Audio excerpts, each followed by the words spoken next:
My name is Jillian Hayes, and at 20 years old, a midshipman at the U.S. Naval Academy, I was supposed to be unbreakable. My family mistook my silence for strength, never knowing it was my secret asset, a silent ledger of every promise they broke. My hands were sticky with electrical tape, trying to hold my combat boots together when my mother called. For a foolish second, I hoped. "Jillian, are you asking about money again?" Her voice was syrupy sweet. "Your brother's in a Connecticut rehab. That money is gone. We had to use it." "You're at a service academy, for God's sake. Stop being so selfish." The line went dead. I didn't cry.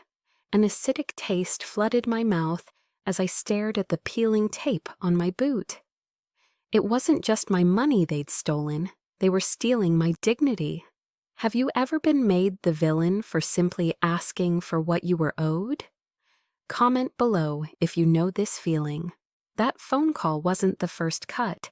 It was just the latest exhibit in a family museum of betrayals I had been forced to build my entire life. The click of the disconnected call was deafening in the Spartan silence of my dorm room. I didn't move. My fingers, still tacky with adhesive, were frozen over the bootlaces. A coldness that had nothing to do with the Maryland autumn air seeped from my chest outwards, turning my limbs to lead. There were no tears. Tears were a luxury, a release I hadn't been able to afford for a long time.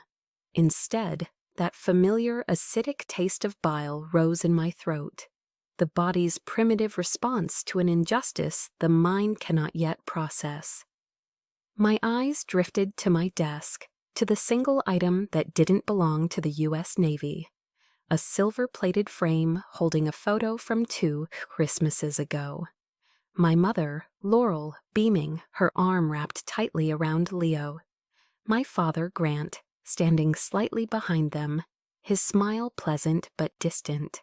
And me on the edge of the frame, my own smile looking forced even to myself. For years, I'd looked at that photo and felt a pang of longing. Now I saw it for what it was, a perfectly staged piece of propaganda. Laurel's smile wasn't warm, it was triumphant. Grant's was the smile of a willing spectator, and Leo's was the easy, charming grin of a man who had never once paid for his own mistakes. The question in my head was no longer why. It had been years since I'd asked why. The question, screamed in the utter silence of my mind, was how much longer? My mother's voice echoed, each word a carefully polished stone, thrown at me. "You're strong, you'll be fine." My gaze dropped from their smiling faces to my own feet. Strong. I peeled back my damp sock to look at the raw, weeping blister on my heel. A constant, throbbing reminder of the 10-mile marches in ill-fitting government-issue boots. "You're at a service academy, for God's sake." She said it as if I were living in a resort. My eyes scanned my resort room, a metal locker, a tightly made bed, and my pathetic pantry on the windowsill, a half-empty jumbo jar of Jif peanut butter, bought with the last of my cash from 2 weeks ago. My stomach gave a low, hollow growl. I was so tired of being hungry. The gaslighting was the worst part. It wasn't just the denial of money, it was the denial of my reality. In their story, I was the ungrateful daughter, secure and provided for, while they were the struggling heroes fighting for their troubled son. In reality, I was the sole financier of his latest chance at redemption, paying with my health, my focus, and the last shreds of my belief in them. Slowly, deliberately, I pushed myself to my feet.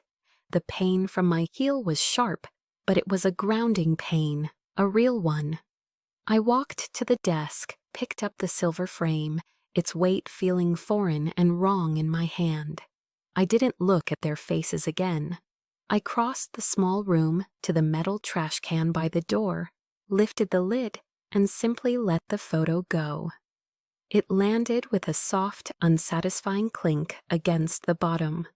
Staring at the image of my smiling family, lying amongst coffee grounds and old wrappers, I realized this lie wasn't new. It was just the loudest one they'd ever told. The Museum of Betrayals had its main exhibit in my brother's bedroom. Back in our sprawling house in the Philadelphia Main Line, Leo's room wasn't just a room, it was a shrine. The walls were a testament to his perceived greatness, dominated by a framed jersey from his high school football team, the Fighting Quakers. Gleaming trophies for Most Valuable Player and Offensive Lineman of the Year crowded his shelves, each one catching the afternoon light. I remember my mother, Laurel, spending her Saturday mornings in there, carefully dusting each golden figure with a soft cloth. Her movements reverent, as if she were tending to sacred relics. The local paper clippings praising his raw talent were laminated and arranged in a proud collage over his desk. His glory was a public spectacle, the centerpiece of our family's identity. My achievements, on the other hand, were meant to be private. They lived in a cardboard box at the back of my closet, tucked away under old sweaters. My National Honor Society certificate, my first-place medals from the state debate tournament, my science fair ribbons, all were relegated to the shadows. "These things are personal, honey," my mother would say, with a gentle smile, closing the closet door. "We don't need to show off." The message was clear. My accomplishments were footnotes, my intelligence a quiet, almost shameful secret. I tested her theory once, after winning a regional award for a physics project. I framed the certificate myself and hung it in a small empty space in the hallway. The next day, it was gone. When I asked, my mother simply said, "Oh, I put it in your box for safekeeping. That wall is for family photos, sweetie." The wall, of course, was already filled with photos of Leo scoring touchdowns. The starkest contrast, the exhibit that always made my breath catch, was the tale of the B- and the BMW.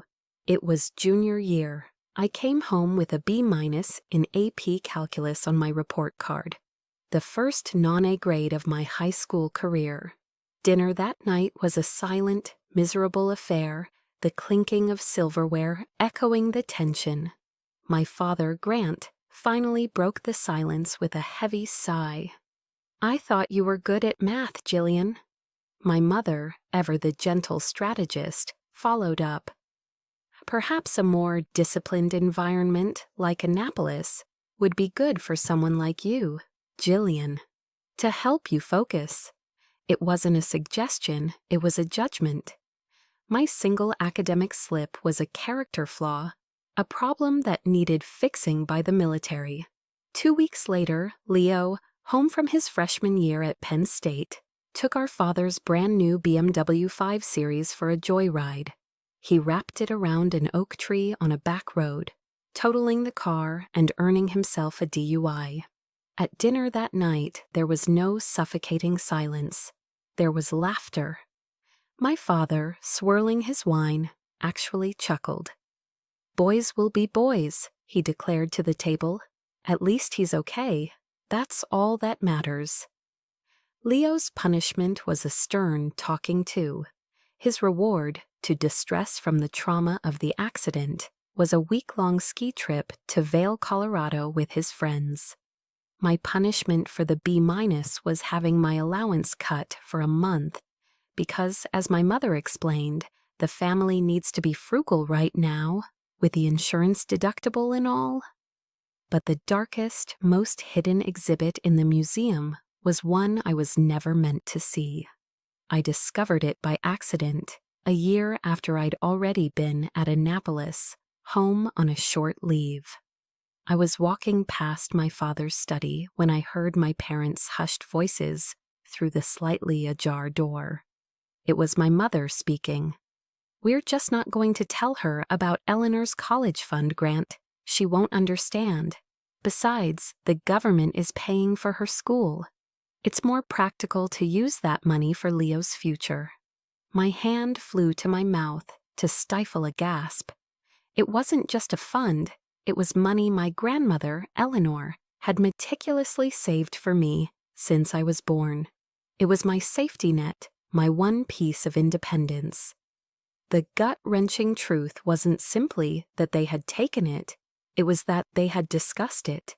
They had weighed my future against Leo's past and decided with cold, quiet pragmatism that my security was worth sacrificing to clean up his latest mess. They had planned it. They had decided my future wasn't a worthy investment. Standing there in the cold, sterile dorm room, the memory was so vivid, it felt like it was happening all over again. The sting of every comparison, the weight of every dismissal, the final crushing blow of that overheard conversation. It all coalesced into a single burning question that echoed in the hollow space where my hope used to be. So what was I doing here at Annapolis? If not for glory, then for what? For survival. That was the answer. Pure, unadorned, day-to-day survival. Annapolis wasn't my escape to glory, it was my foxhole. Here, at least, the enemies wore uniforms and shouted their insults to my face. It was a simpler, more honest form of cruelty than the smiling betrayals I had left behind in Philadelphia. But survival in this fortress of discipline came at a cost, one measured in ounces of peanut butter and inches of blistered skin. My life became a secret art form, a collection of small, desperate tactics, invisible to everyone around me. In King Hall, the massive chow hall that echoed with the clatter of thousands of midshipmen, I mastered the art of lingering. While others scraped their plates and rushed off to their next formation, I'd casually pocket an extra apple, its smooth, cool skin a promise of sustenance for later. Sometimes it was a dry dinner roll wrapped in a napkin and shoved into the deep pockets of my uniform. These weren't snacks, they were rations for a one-woman army fighting a silent war. The hunger was a constant, low-grade fever, a dull ache that sat behind my ribs. I learned to manage it, not cure it. On my rare trips off campus, my one destination was the sprawling Walmart on Route 2. I'd bypass the clothes, the electronics, the things other students bought without a thought, and head straight for the food aisle. My prize was always the same: the jumbo 40-ounce jar of Jif Extra Crunchy peanut butter and a multi-pack of Wrigley's Spearmint gum. The peanut butter, eaten with my fingers in the dark of my room to avoid Maya's curious gaze, was my primary source of protein. The gum was my deception. I'd chew a piece slowly, deliberately, trying to trick my cramping stomach into believing a real meal was coming. It rarely worked. The worst of it, the constant grinding attrition, was the physical toll. The government-issue combat boots felt like they were engineered by someone who hated feet. They were stiff, unforgiving, and utterly indifferent to the shape of a human foot. After a 10-mile forced march through the humid Maryland woods, I could feel the familiar, sickening slide of skin tearing away from my heel. The warm, wet sensation would begin, a slow, seeping tide soaking through my thick wool sock. The pain was a sharp, biting thing on the march, but it morphed into a dull, throbbing torment back in the barracks. I finally broke down one afternoon, the pain too great to ignore. I reported to the logistics office, a stuffy, fluorescent-lit room that smelled of stale coffee. The logistics officer was a portly man with a coffee-stained mustache, leisurely munching on a Dunkin' donut. He didn't even get up. He glanced down at my foot, which I'd exposed for his inspection, saw the raw, angry, weeping blister, and took another deliberate bite of his pastry. "Midshipman Hayes," he said, his voice thick with boredom, "here at the Academy you have two options, endure or purchase new." He gestured vaguely towards a catalogue of approved footwear on the counter, its pages filled with boots costing upwards of $200. Your choice. With $23.41 to my name, the words weren't an option, they were a sentence. The humiliation burned hotter than the fire in my foot as I mumbled a "yes, sir," turned, and walked away. Endure it was. Enduring meant pretending. At the Academy, showing weakness was social suicide. During a grueling summer training exercise, my vision started to tunnel under the oppressive sun. The world went gray, then black. I was out for maybe 7 seconds before the roaring of Gunnery Sergeant Cole brought me back to the searing reality. "Hayes, do you think this is a goddamn tea party at the country club?" he screamed, his face inches from mine, spittle flying. My roommate, Maya Vance, watched from the ranks with a smirk. "Didn't know the rich girl needed a nap," she drawled later that evening as we cleaned our rifles. I just grunted in response, focusing on the scent of gun oil. I didn't have the luxury of an explanation. Explaining wouldn't fix my boots. It wouldn't put food in my stomach.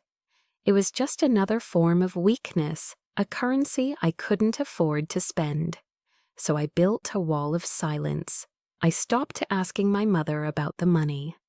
I learned to let her calls go to voicemail, the cheerful, oblivious messages piling up like junk mail. I found a strange, desperate solace in a verse I'd heard once in a chapel service I'd wandered into, trying to escape the noise of the barracks. They will run and not grow weary. They will walk and not be faint. I would repeat it in my head during long runs, the rhythm of the words a mantra, against the throbbing in my feet and the emptiness in my gut. It was a prayer from a God I wasn't sure I believed in, for a strength I desperately needed to find within myself. But prayers didn't buy boots. My left boot finally gave up completely during a drill, the sole flapping with every step, a pathetic, slapping sound that announced my poverty to the entire platoon. I limped back to the same logistics office. The same officer was there, this time with a Boston cream. He didn't even look up from the sports page of his newspaper. "Something I can help you with, midshipman?" he asked, the question a mere formality. I just stood there, unable to speak, the broken boot a testament to my failure. I pointed down at my foot. He sighed, an exaggerated, put-upon sound that filled the small office. "Like I told you last time," he said, finally looking at me, his eyes devoid of any empathy. "Endure or purchase." He then looked past me to the person in line behind. "Next." I stood there for a moment longer, invisible, the smell of sugar and fried dough making me dizzy. The choice wasn't mine. It had been made for me a long time ago.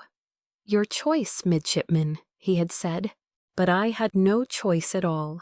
Having no choice felt like drowning in silence. Every day was a battle fought on the edge of exhaustion, a quiet, grinding effort to simply not go under. And then a cardboard box appeared in my slot at the mailroom. It felt impossibly heavy in my arms as I carried it back to my room, my heart hammering with a cautious, unfamiliar feeling. Hope? The box was from my grandmother, Eleanor. It wasn't just a box, it was a fortress, sealed with layers of heavy-duty packing tape, as if she knew it had to survive a long, arduous journey. I sat on the cold floor and slowly, carefully peeled back the layers. The smell of home, of her clean, lavender-scented house, wafted out. And inside was proof that someone saw me. Not the stoic midshipman, not the problem child, but me, Jillian. There was a pair of brand new Asics running shoes, the exact model and size I'd circled in a catalog months ago. Beneath them were 6 pairs of thick, cushioned, darn tough wool socks, the kind that cost a fortune but were rumored to last a lifetime. Then came a large box of chocolate chip Cliff Bars, my favorite flavor. And taped to the inside of the box flap was a greeting card. Inside, a crisp $50 bill was secured with a small piece of tape, and underneath it, her familiar, elegant handwriting filled the small space. "Don't let them grind you down, Ellie. I'm so proud of you. Love, Graham." I clutched the card to my chest, and for the first time in months, I cried. These weren't the hot, angry tears of frustration, but silent, streaming tears of profound relief. She saw. She knew I needed running shoes because my old ones were worn through. She knew I needed good socks for the endless marching. She knew I was hungry. She knew I needed cash because she knew my parents. This wasn't a generic gift. It was a meticulously curated care package. It was love in its most practical, observant form. It was someone loving me in detail.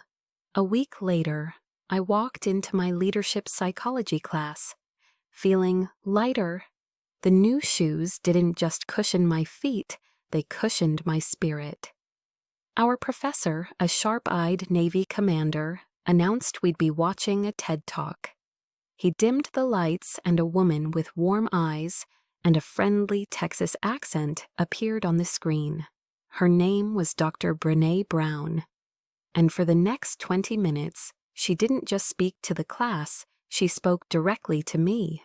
She talked about vulnerability, about shame, about the courage to be imperfect. I sat there, utterly transfixed. It felt like she was pulling back a curtain on my entire existence. The silence I had cultivated, the stoicism I wore like armor, the way I never ever let anyone see how much I was struggling. I had always called it strength. She gave it a new name, fear. Fear of being seen as weak, as not enough. Then she said the words that would become my new mantra. Vulnerability is not weakness, it's our most accurate measure of courage. Something inside me didn't just break. It reformed. A paradigm shifted. I wasn't a coward for needing help. I was courageous for enduring this long without it. The shame that had been my constant companion, shame for my worn-out boots, for my hunger, for my secret stash of peanut butter, began to recede, replaced by a flicker of righteous anger. I wasn't the problem. The problem was the situation I had been forced into. I was living in the arena, as she called it, covered in dust and sweat and blood, while my family watched from the stands, judging my performance. That day, I stopped seeing myself as a failure and started seeing myself as a fighter. Armed with this newfound clarity, I used a small part of the $50 to call my grandmother from a payphone in town. I wanted her to hear the gratitude in my voice. "Ellie, it's so good to hear from you," she exclaimed, her voice crackling over the line. "Did you get the package? Are the shoes okay?" "They're perfect, Graham. Everything is. Thank you. I really needed it." "Oh, of course, darling. I'm just so glad it finally got to you. I was getting worried," she said, and then her tone shifted slightly. "Did your mother finally give you that other package I sent last month?" "I sent some winter gear, a good coat, but Laurel kept saying, 'You were just too busy with your training to be bothered with packages,' said you didn't want anything." The world tilted on its axis. I stood in the glass phone booth, the receiver cold against my ear, as the pieces clicked into place with sickening clarity. A winter coat. She had sent a coat. My mother hadn't just neglected to send money. She had actively intercepted help. She had blocked it. This wasn't carelessness. This was sabotage. I took a slow, steadying breath, my new courage holding me upright. "Graham," I said, my voice quiet but firm, all the emotion carefully scrubbed from it. "From now on, could you please just send anything directly to my P.O. box here at the academy?" There was a knowing silence on the other end of the line. My grandmother, a woman of the greatest generation, understood things without needing them spelled out. "Of course, Ellie," she said, her voice now tight with a cool fury I knew well. "Of course I will." As I hung up the phone, I looked at my reflection in the glass. I saw the new Asics on my feet, a gift of love. I saw the $50 bill in my wallet, a tool of independence, and in my mind, I heard Brené Brown's voice. I had to build a wall my mother couldn't climb.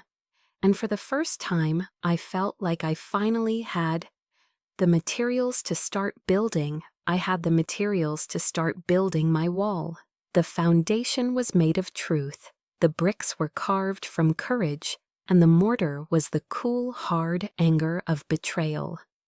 I didn't realize the first test of its strength would come so soon, or that the assault would be so perfectly coordinated. It started with a call from an unknown Connecticut number. I almost ignored it, but a sliver of curiosity won.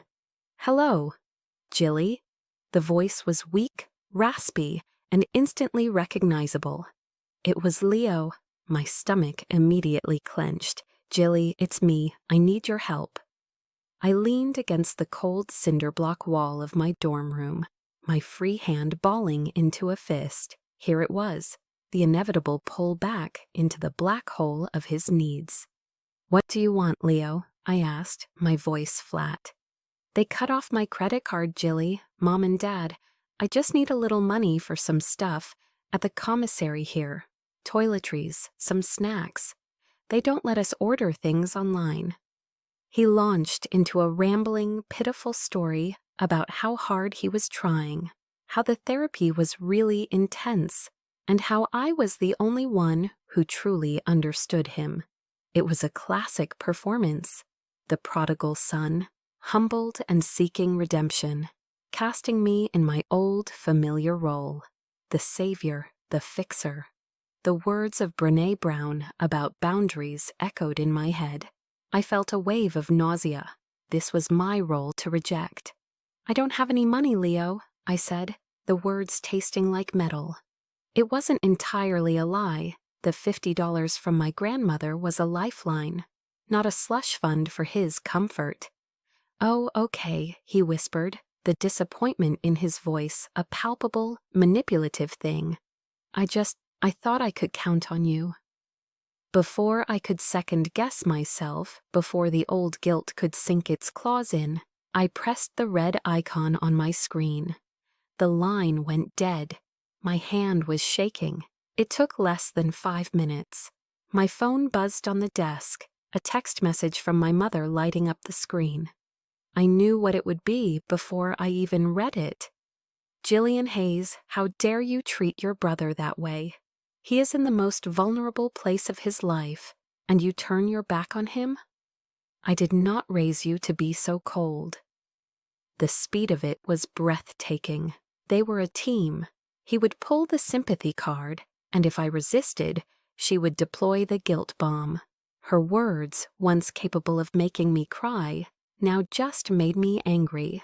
A cold, clear anger. She didn't ask why I'd said no. She didn't consider my circumstances. She assumed my boundary was a betrayal. She used her ultimate weapon, the one she saved for when she really wanted to wound me. The 3 little dots appeared, then disappeared, then reappeared. The final text came through. "I am so disappointed in you." I stared at the screen, the words blurring. The old Jillian would have been shattered, would have immediately called back, apologizing, promising to find a way to help. But the new Jillian, the one who had listened to Brené Brown, saw the script for what it was. This wasn't about Leo's vulnerability. It was about my compliance. I didn't reply. An hour later, my father called. The final wave of the assault, the peacemaker.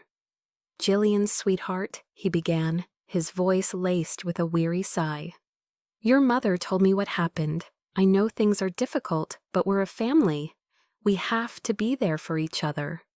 I remained silent, listening. "Listen," he continued, "Thanksgiving is next month. Why don't you put in for leave and come home? Your mom said she'd make that pumpkin pie you love, the one with the ginger snap crust. It would mean the world to her. We need to be together." The invitation sounded warm, a peace offering. But I heard the subtext, the unspoken plea beneath it. Come home and let's pretend this never happened. Come home and get back in your box. Let's smooth this all over with turkey and pie and go back to the way things were. The way things were was a one-way street of sacrifice, and I was no longer willing to direct traffic. My new wall needed to hold. "I can't, Dad," I said, the lie coming easily, a necessary tool for self-preservation. "I have duty that weekend. It's mandatory." "Oh," he said, the disappointment in his voice different from Leo's. It was the disappointment of a man who just wanted an easy life, free of conflict. "Well, all right then. We'll miss you." After he hung up, my mother sent one last text. "Are you going to ignore me forever?" I looked at the message, then I turned my phone over, placing it screen down on the desk. The silence that followed was my answer. It was a small act, a quiet rebellion, but it was a start. My wall had survived its first test. My phone stayed screen down for 2 days. The silence was a small, hard-won victory. I thought I had won a battle, that by refusing to engage, I had protected my small patch of ground. I didn't know they had already started a new war on a different front, using weapons I hadn't thought to defend. The attack came not through a phone call, but through an absence. I was studying for a naval history exam and reached into my footlocker for my iPad, the one my grandmother had given me for my high school graduation. It was my one portal to the outside world, my library, my movie theater, my connection. But my hand met empty space. I frowned, digging deeper, pulling out neatly folded uniforms, textbooks, running shoes. Nothing. A cold knot of dread began to form in my stomach. I searched my desk, under my bed, retracing my steps for the past week. It was gone. The footlocker had a lock, but I rarely used it in my own room. It was the only thing of real value I owned.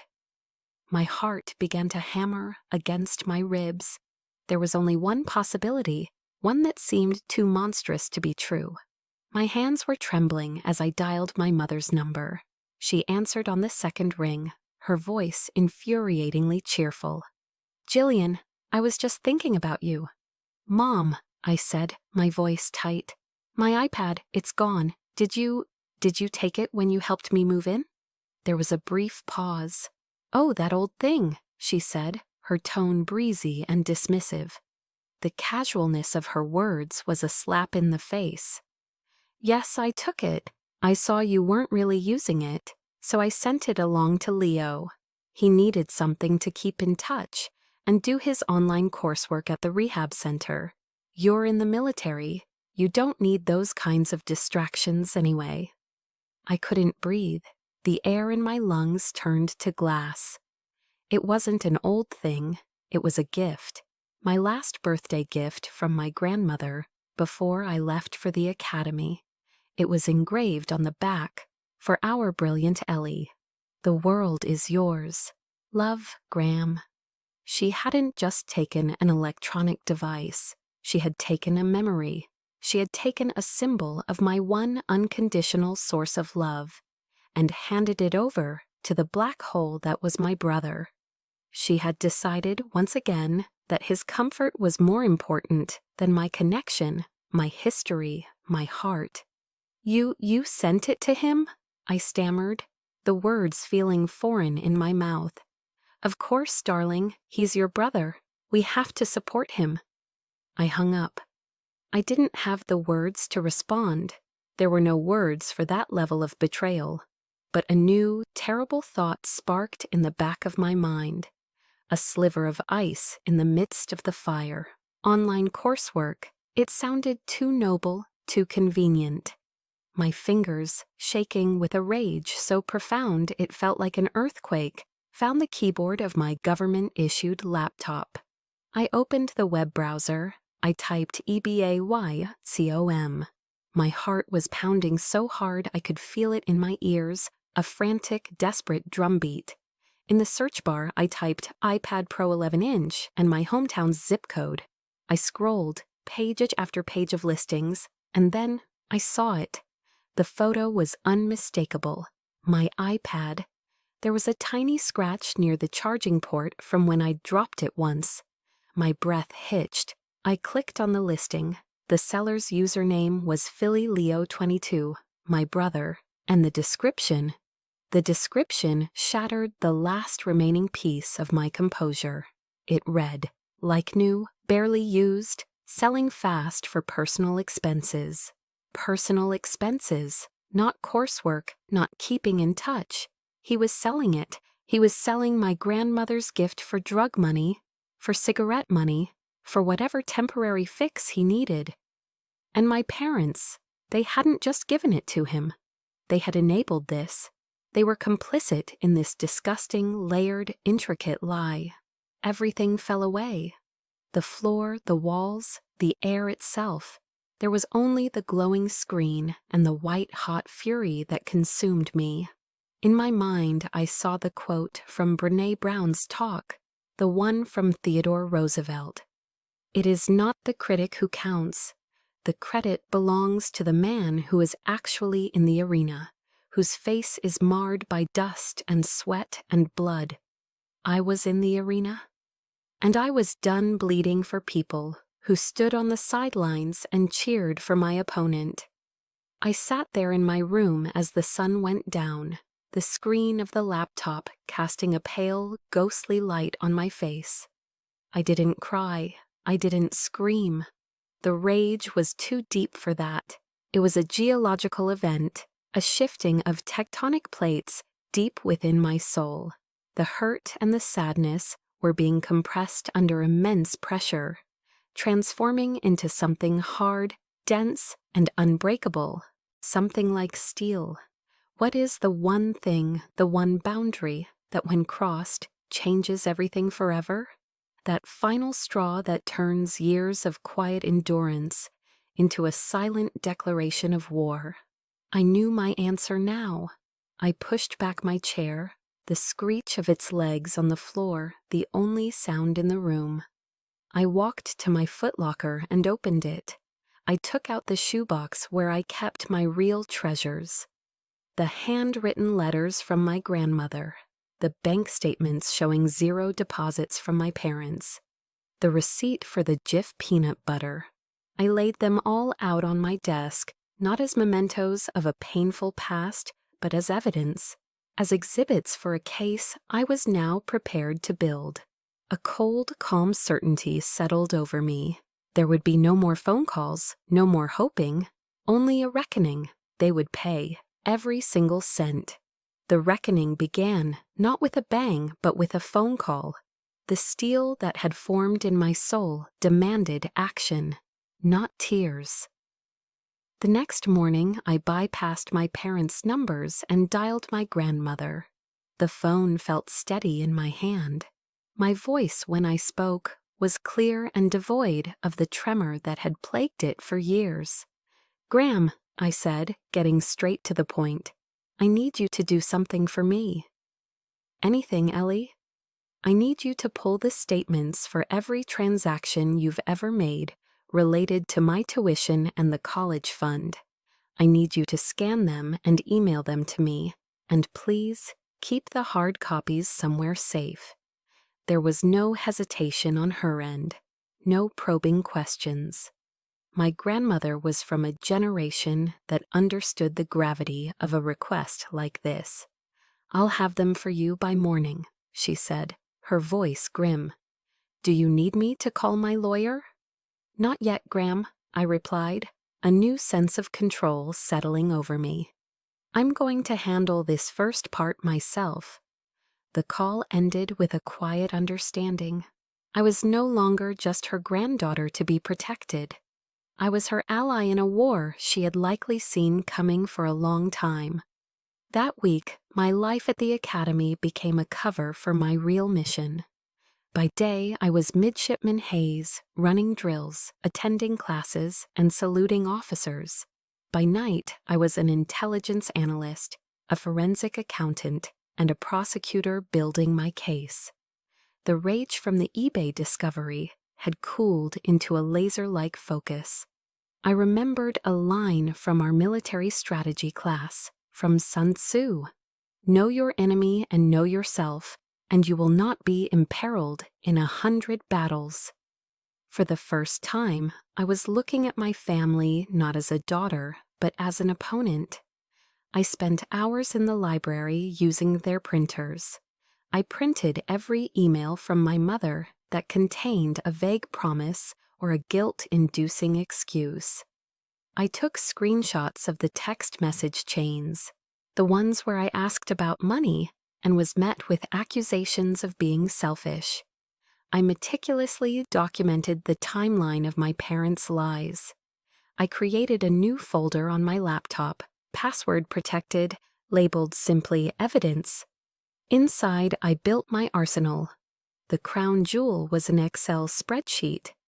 In column A, I listed the months since I'd arrived at Annapolis. In column B, I entered the promised $2,000. In column C, I entered the amount I had actually received. A long, unbroken string of zeros. I added a row for the eBay price of my iPad. The total at the bottom of the column grew with each entry. A cold, hard number that quantified their betrayal. It climbed past $12,000. This spreadsheet was my most powerful weapon. It wasn't emotion. It wasn't hurt feelings. It was undeniable mathematical fact. My late-night activity did not go unnoticed. One evening, as I was highlighting a line in a bank statement from my grandmother, Maya Vance spoke from her bunk across the room. "Studying for the bar exam, Hayes?" she asked, her voice laced with its usual sarcasm. I looked at her skeptical face, and made a split-second decision. I was tired of fighting alone. I needed an ally, even a reluctant one. "Something like that," I said, turning my laptop screen towards her. I gave her the condensed version, the stolen college fund, the missing monthly support, the iPad on eBay. She listened without interrupting, her expression unreadable. For a moment, I thought I'd made a mistake, that I'd be met with another cynical remark. But when I finished, she was quiet. She stared at the spreadsheet on my screen, then looked back at me, her eyes seeing me clearly for the first time.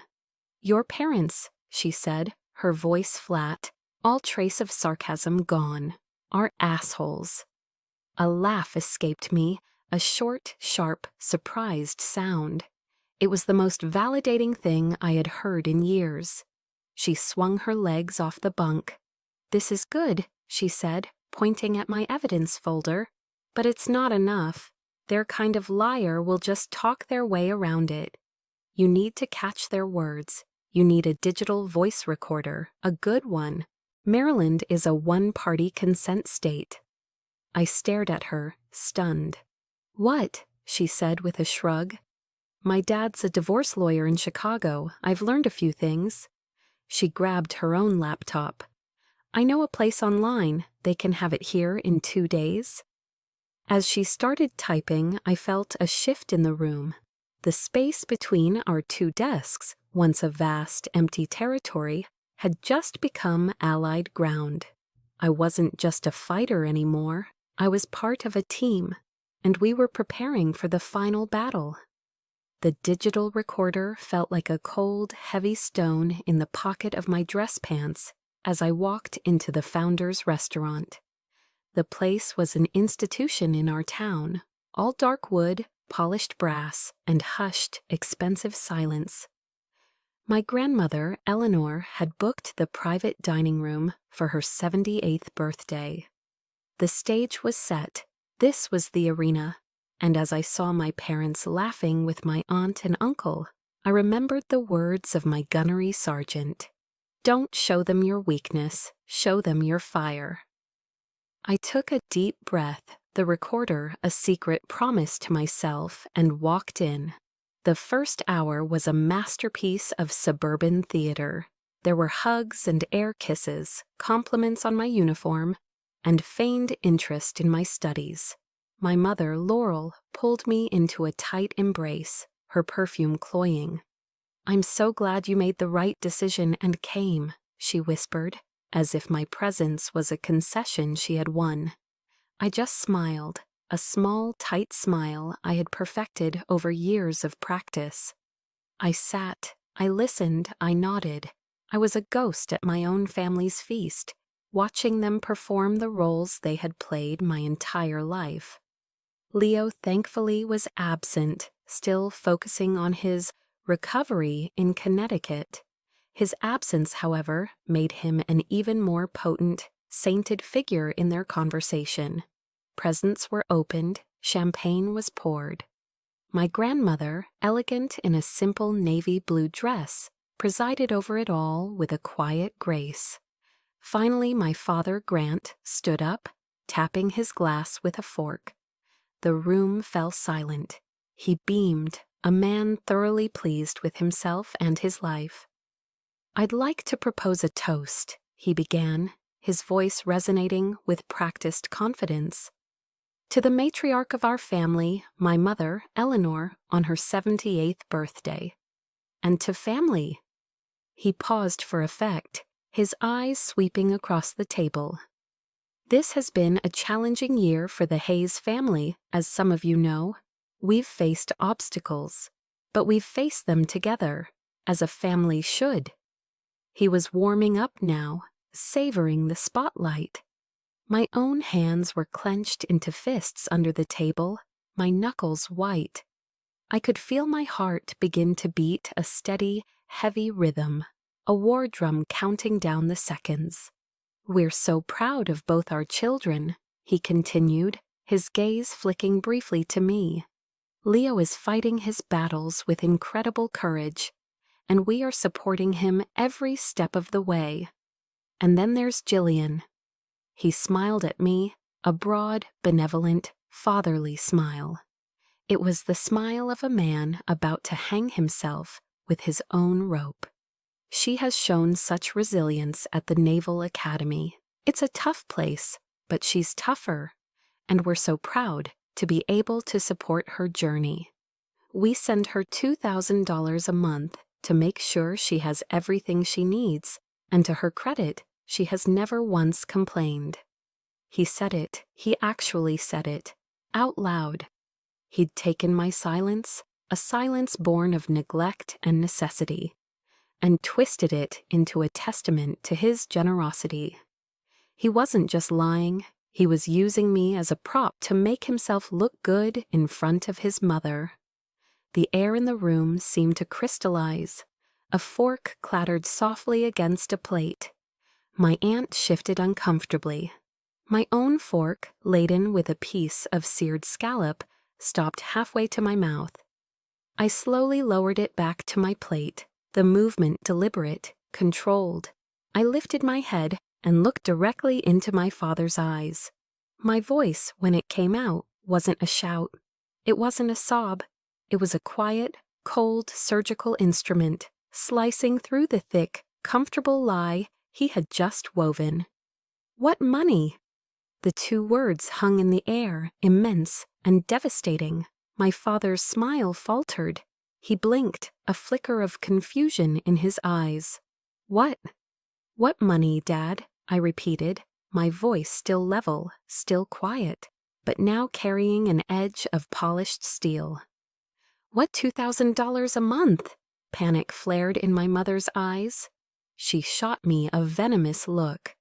"Jillian, for heaven's sake, don't be ridiculous," she hissed, her voice a harsh whisper. This is not the time or the place."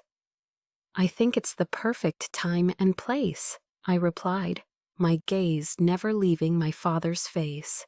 He looked like a man who had just walked off a cliff and hadn't yet realized he was falling.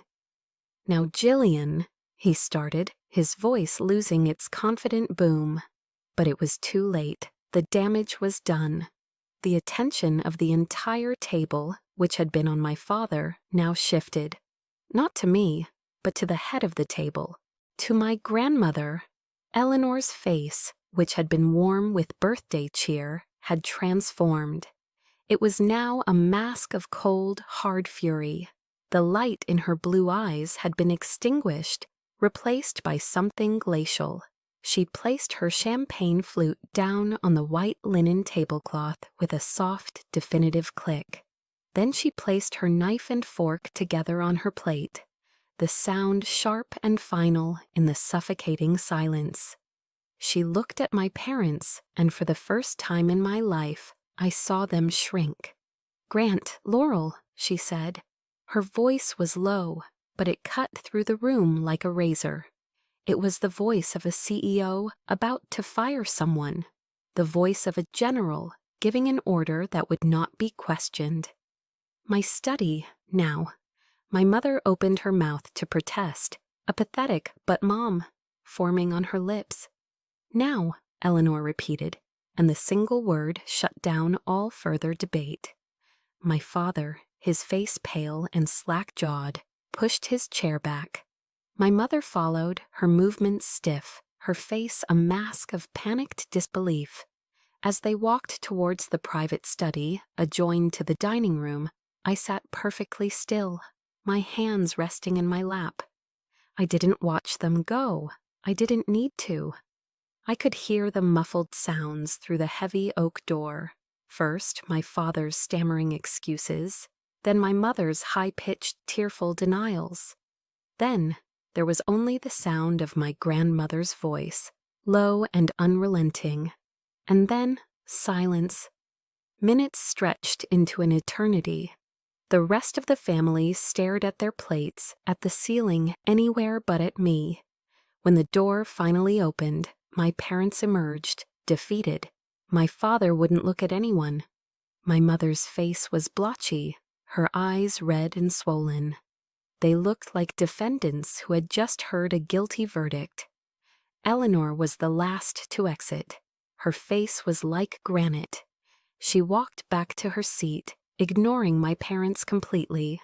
Her eyes found mine across the table, and in them I saw not pity, but a fierce, protective alliance.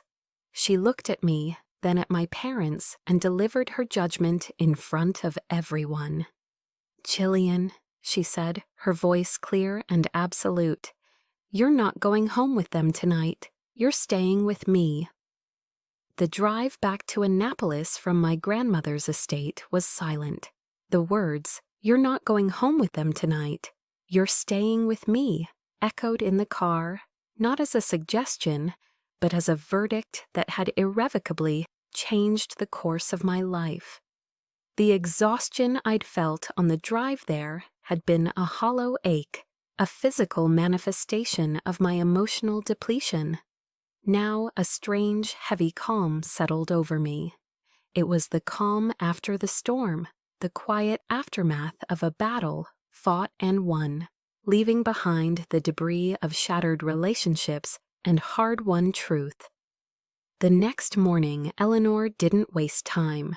We sat in her study, a room that smelled faintly of old paper and lemon polish. Sunlight streamed through the tall windows, illuminating dust motes dancing in the air, a silent contrast to the weighty matter at hand. Before me, she laid out a thick manila folder. "This is everything, Jillian," she said, her voice grave. The words that followed were a cold, precise dissection of years of deceit. It wasn't just the $12,000 in missing monthly support checks. It was the $50,000 in tuition differential, funds she had paid up front that my parents had diverted. And then came the final devastating blow, a student loan taken out in my name, co-signed by them for $25.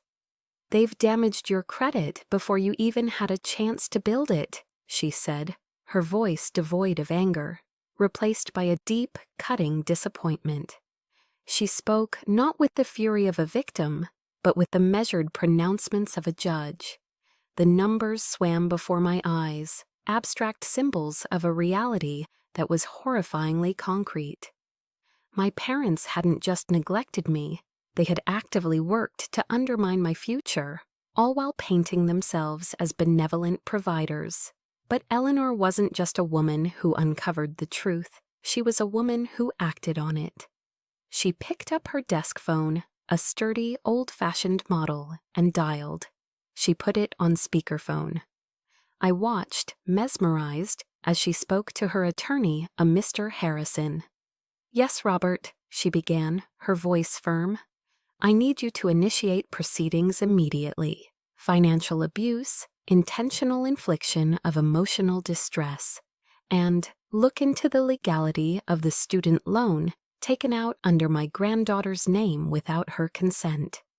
She laid out the facts concisely, leaving no room for ambiguity. She then turned to me, her gaze steady. "This is how we begin to repair the damage, Jillian." She then opened a brand new, sleek-looking checking account on her laptop. "This is yours," she said, sliding the laptop closer to me. "It's in your name, Jillian E. Hayes, your social security number, your address, your future." She reached into her purse and pulled out a crisp $500 bill, placing it on the desk. "This is for immediate expenses. From now on, the $2,000 a month will be deposited directly into this account. Your father has been notified of the new arrangements and the legal action." She looked me directly in the eye. "Your only requirement is this. Not a single penny goes to them. Do you understand?" I looked at the numbers on the spreadsheet, then at the new account screen, then at the crisp bill on the desk. I nodded, a lump forming in my throat. It wasn't just about the money, it was about agency. It was about reclaiming control. Later that afternoon, the attack resumed, this time at the gates of Eleanor's estate. I heard my mother's voice, a distorted, frantic wail, through the intercom. "Eleanor, please, we need to talk. This is crazy. Jillian, let us in." My grandmother didn't flinch. She calmly walked over to a small panel by the door. "Grant, Laurel." Her voice, amplified and distorted, boomed through the speakers, cold and unyielding. "You have 1 minute to leave my property before I call the local police. All further communication will be through Mr. Harrison, my attorney. Do not contact Jillian directly." I stood behind her, listening to the muffled, desperate sounds of my parents' protests and Eleanor's unwavering command. I heard the crunch of tires on gravel as their car finally drove away. For the first time, the silence that followed wasn't empty. It was filled with the sound of freedom. It was the sound of my parents' influence finally losing its grip. It was the sound of the wall I had started building actually standing firm. I walked back to the study, where the manila folder still lay open on the desk. I looked at the financial ruin they had planned for me, the lines of numbers a stark testament to their greed. But next to it, on the same desk, was the new bank account. My name, bold and clear, on the screen. Jillian E. Hayes. It was more than just a name on an account. It was my declaration of independence. It was the beginning of my life, on my terms, and it was everything. The new bank card was cool and smooth in my hand. It wasn't just plastic with a magnetic strip, it was a key. And with it, I started to unlock a life that was truly my own. A life where my energy wasn't consumed by the constant, grinding anxiety of survival. The change was immediate and profound. The first thing I did was walk into the midshipman's store and buy a new pair of regulation combat boots, the best ones. I sat on the bench, unlaced them, and slid my feet inside. For the first time, my toes had room to move. There was cushioning. There was support. I stood up and took a step, and then another. There was no pain. I almost wept with the simple, profound luxury of it. That day, I went to the mess hall and ate a full meal. Not just what I needed to survive, but a meal I actually enjoyed. I ate until I was full, a sensation so foreign it felt like a miracle. Freed from the crushing weight of financial worry, my mind cleared. The fog of exhaustion and hunger lifted, and I could finally focus. My grades, which had been respectable, soared. I began participating in class, my voice steady and confident. My instructors noticed. My platoon commander, Lieutenant Commander Davies, called me into his office one afternoon. "Hayes," he said, looking over my academic report, "you've got the calm of someone who's been through a storm and isn't afraid of the rain." He then told me he was nominating me for an advanced leadership training program, a slot usually reserved for upperclassmen. In that moment, I wasn't the weak link, the girl who fainted in the heat. I was Midshipman Hayes, a candidate for leadership. The ghosts of my past tried to find me, but they found I no longer lived at the same address. Letters began to arrive, forwarded from my grandmother's house. One from Leo, a short, rambling apology, filled with the language of recovery programs, but devoid of any real ownership. One from my mother, a long, tear-stained letter about how she'd always done what she thought was best, how she missed her daughter. I read them both, feeling not anger or pity, but a profound and final distance. It was like reading about characters in a book I had finished a long time ago. I placed them in the old cardboard box from my closet, the one that used to hold my hidden achievements. Now it was a different kind of museum, not of my hurts, but of a life that was no longer mine.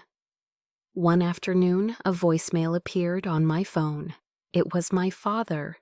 His voice was different, hesitant, fragile, stripped of its usual bluster. He talked about how he'd seen a photo of me from a recent academy event, how proud he was. He said he was sorry that things had gotten out of hand. It was the closest to an apology I would ever get. I listened to the entire message, and then, without a second thought, I deleted it. I didn't need to save it. I didn't need to call back. I was already free. My revenge was never loud. It didn't involve shouting matches or dramatic confrontations. It was quiet, and it was devastatingly effective. My revenge was buying a second pair of running shoes just because I could. It was eating 3 full meals a day. It was sleeping through the night, a deep, dreamless sleep, free from the gnawing anxiety of what the next day would bring. It was walking across the yard, my back straight, my new boots making a crisp, confident sound on the pavement. This morning I woke before dawn, as I always do, but instead of the familiar dread, I felt a sense of peace.